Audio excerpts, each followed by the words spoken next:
Now, look, President Trump's border czar, Tom Homan, has arrested almost 1,000 illegal immigrants in one day alone, Josh. That was just on Sunday. Plus, it's been a busy week. Donald Trump got down to business. There's been so many arrests since he signed those executive orders. But how good is it to see Donald Trump making good on what was a key election promise? Danica, one of my wife and I, one of our favorite things to do on TV here in the U.S. is to just watch Tom Homan interviews, because that guy gives zero you-know-whats. He just tells it like it is. And it is so refreshing to see him in the public light.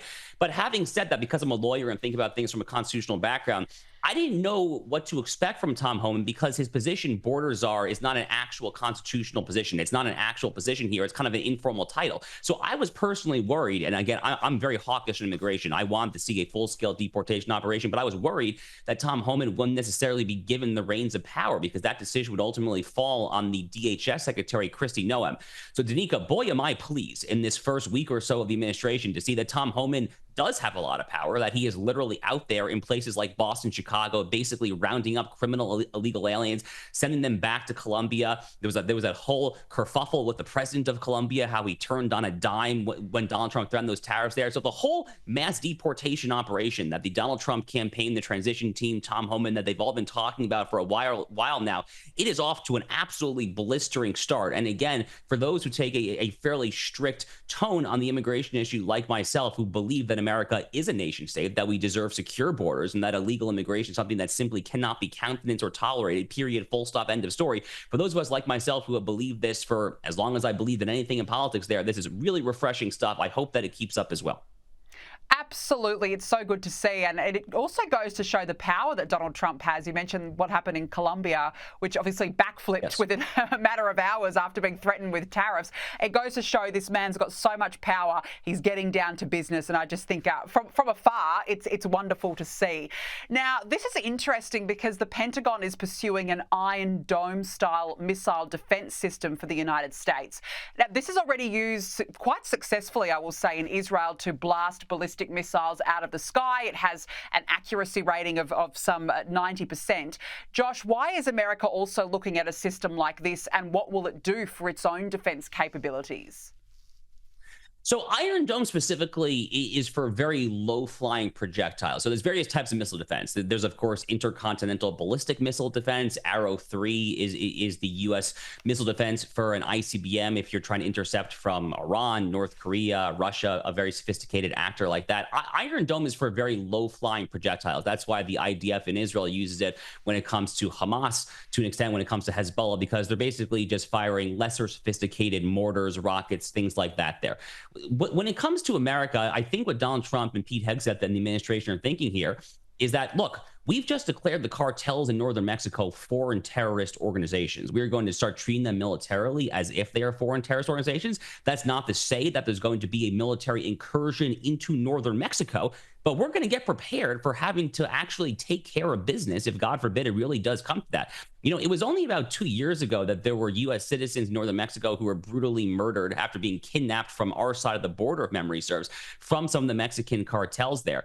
And this is a massive, massive problem there in northern Mexico. America, frankly, cannot endure permanently with these absolutely murderous human trafficking rings, these people that are some of the most brutal rapists and butcherers here in the Western Hemisphere. They're right on our border. So are we getting rained on in the Rio Grande Valley in Texas the same way that, for example, the Gaza envelope is getting rained up by Hamas? No, it's not exactly the same thing there, but you have to be prepared for that at a bare minimum. And thankfully, because the U.S. and Israel work very closely when it comes to developing weapons like this there, America is probably the next country in line to benefit from this sort of technology because, again, America helped invest in Israel's Iron Dome. Therefore, it stands to benefit that they should end up getting the actual seeds of its own product. Yeah, that's a really fair point. Now, we've got to talk about the liberal media over in the US because newscasts on ABC, CBS and NBC spent over 46 minutes covering President Trump pardoning January 6 defendants, but barely found the time to mention Joe Biden issuing preemptive pardons for his family. Now, this is according to a new study which found that the liberal broadcasters spent 46 minutes and 32 seconds on the Trump pardons compared to only 3 minutes and 30 32 seconds on Biden's preemptive pardons. Meanwhile, over at MSNBC, the guests keep getting better. One of them has gone on an unhinged rant about white voters who voted for Trump.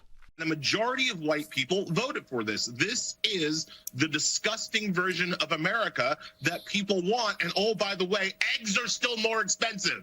So you didn't even get that. Great job, white folks. Josh, you just got to ask yourself, why are they so angry? Why is the liberal media still struggling to grasp that America has moved on from this sort of division? It's Trump's America now.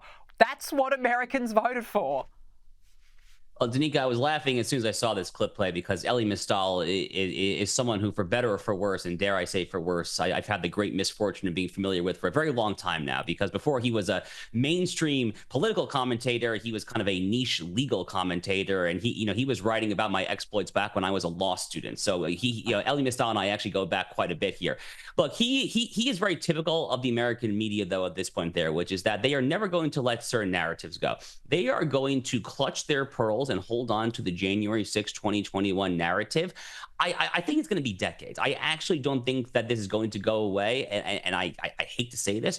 It's possible that this never goes away in our lifetime. I mean, they just can't get over it. I mean, they cannot acknowledge the fact that the American people have just fundamentally rejected their view of Donald Trump as a fascist insurrectionist. They're not going to let it go, frankly. And then on the other hand, when it comes to the pardons for the Biden crime family, this is unfortunately the way it's been for years and years now. I mean, it kind of reminds me of the Hunter Biden laptop story from the year 2020 in the heat of the election there. The media will do whatever it takes to bury anything that is damning of the Biden family there.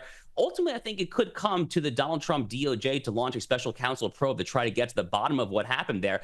Unfortunately, you probably can't reverse Joe Biden's pardons there. That's probably a plenary constitutional power, unfortunately. But at a bare minimum, you should probably at least start to investigate as to whether or not the pardons are wholly legitimate, considering the fact that he didn't really have his mental wits about him when he signed that, did he? And if we lawyers know anything about contract law, you have to be competent when you sign anything there, or else the whole contract is ultimately not worth the paper it's written on.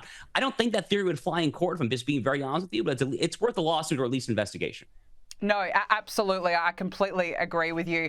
Now, this is quite shocking, Josh. More than half of the top US medical schools are plagued by anti-Semitism. A study has found unprofessional behaviour at commencements of top-ranked medical schools consisting of anti-Semitism and displaying offensive and insertive symbols and messaging. Josh, what's going on? Because we saw this on university, on college campuses all of last year across the world, but now it's infiltrating top medical schools in the United States. How has it gotten to this?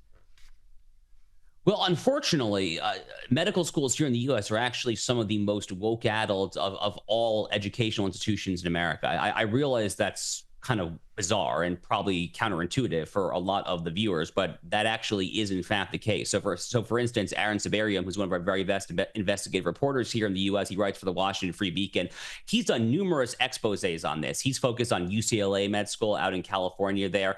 They're basically dumbing down their medical curricular requirements just to make sure that Black, Hispanic students do not feel inadequate for having a lower passage rate there. This is part of a broader trend that we see across American academia of just deliberately dumbing down standards. Again, to get back to what we were saying a few minutes ago, in a different context, these are exactly the kind of things that make America's enemies, from the Kremlin to the Politburo in Beijing and so forth, just smile ear to ear when we are deliberately making our people stupider there. But the DEI metastasis definitely has to do with anti-Semitism as well. I mean, when it comes to the DEI hierarchy of victimhood, you know, the Jews are somehow an oppressor class. I don't know how that happened, frankly. I mean, my wife, her grandparents were literally kicked out of Iraq due to anti-Semitism in the early 1950s there.